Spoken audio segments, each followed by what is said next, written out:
In the fast-moving world of politics, one young woman is turning heads in Washington, D.C.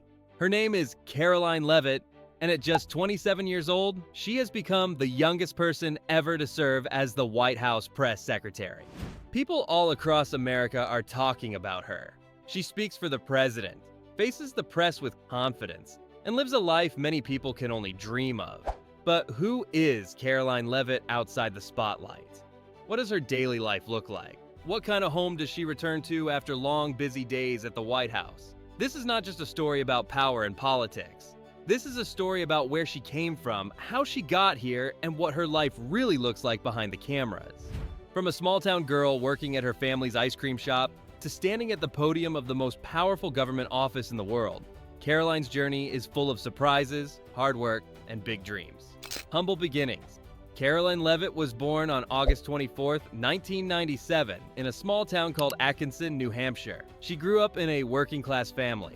Her parents ran a used truck dealership and an ice cream shop where she helped out during her early years. Life wasn't fancy, but it taught her strong values: hard work, community, and never giving up. She went to Central Catholic High School in Massachusetts and later got a softball scholarship to St. Anselm College in Manchester, New Hampshire. While she studied communications and politics, she also became known for her strong conservative views. She wrote in the school newspaper defending then-President Donald Trump's policies and often challenged what she saw as unfair media bias. Her first steps into politics. Caroline's passion for politics took her far beyond the classroom. While still in college, she interned at Fox News, one of the biggest conservative media outlets in the country.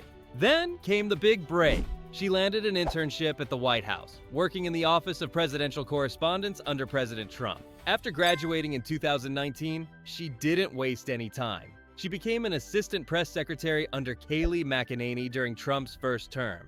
At just 22 years old, she was already helping craft the White House's messaging and working closely with top officials. When Trump left office in 2021, Caroline moved to Capitol Hill and became communications director for Congresswoman Elise Stefanik, one of Trump's strongest allies. This gave her even more experience and helped her grow her network in Washington, her first steps into politics. In 2022, Caroline made a bold decision. At just 25 years old, she ran for a seat in the U.S. House of Representatives. She wanted to represent New Hampshire's 1st Congressional District. Her campaign made national headlines, not just because of her age, but because of her strong voice and fearless attitude. She didn't hold back. She proudly supported Donald Trump, criticized the media, and spoke out against what she called woke politics. Even though she didn't win the race, she made a huge impression. Big names like Senator Ted Cruz and Representative Lauren Boebert endorsed her. She built a loyal fan base and proved that she wasn't afraid to speak her mind. Her loss didn't slow her down. Instead, it opened new doors. In January 2024, she was appointed as the National Press Secretary for Donald Trump's 2024 presidential campaign. This made her one of the most visible defenders of Trump in the media, making history at the White House. Her loyalty to Trump and her powerful media presence paid off. On November 15, 2024, just days after Trump won his second term, he announced that Caroline Leavitt would become the new White House press secretary. She officially started the job on January 20th, 2025, and made history once again, becoming the youngest person ever to hold that powerful position. From her very first press conference, she made it clear that she was going to do things differently. On January 28th, she announced that independent journalists and social media influencers could now apply for press credentials. This was a big change. She wanted to open the press room to more voices, not just the traditional media. She also became known for using social media to spread the administration's messages, often posting bold statements and quick responses to critics online. Inside her DC luxury home, even though her job is full of stress and fast-paced action, Caroline has built a peaceful home life in Washington, D.C. She lives in a beautiful Craftsman colonial-style house built in 2003. The house is elegant but cozy, with a mix of classic design and modern features. It has a Dutch-style front door, an open floor plan, and big windows that bring in plenty of sunlight.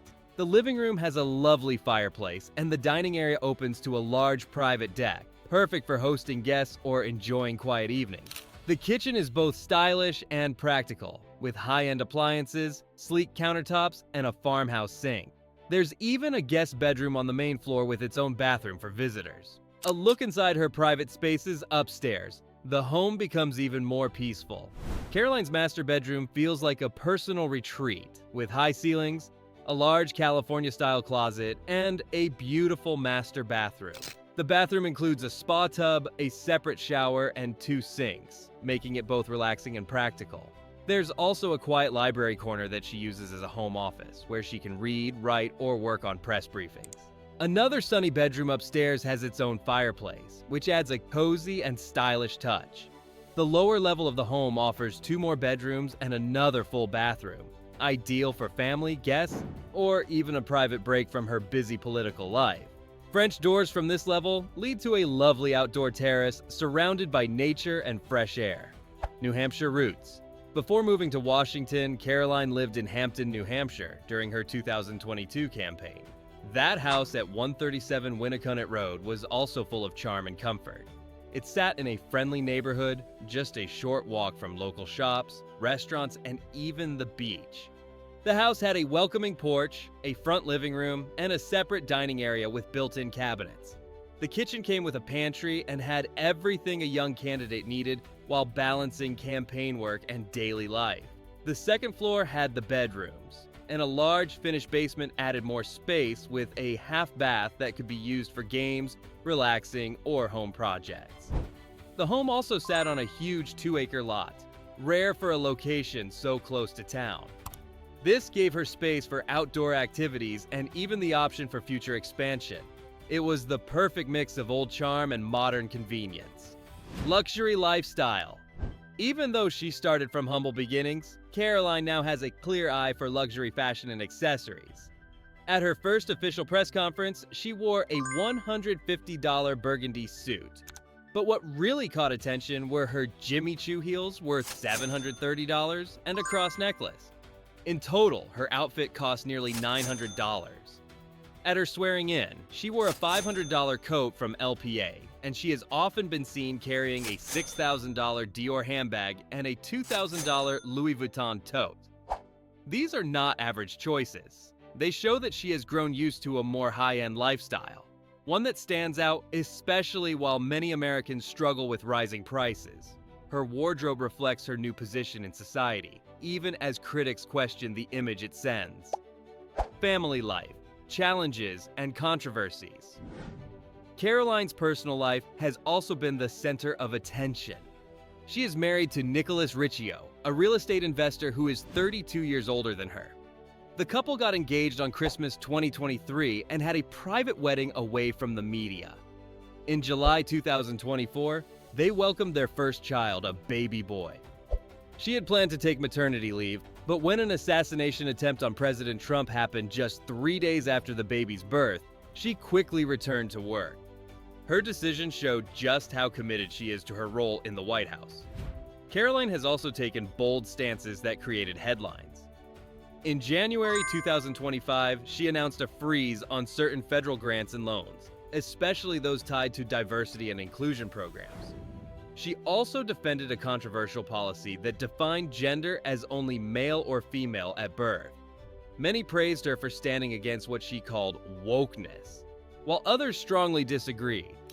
She faced more drama when she denied any link between Trump's campaign and Project 2025, a conservative plan that sparked debate.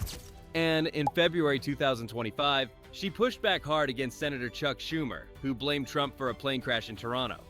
Caroline said that claim was not only wrong, but also dangerous. The spotlight is just the beginning. Whether people admire her or question her decisions, there's no doubt Caroline Leavitt is making her mark. She's sharp, bold, and unafraid to stand her ground. From a small-town girl to one of the most powerful voices in Washington, her story is far from over.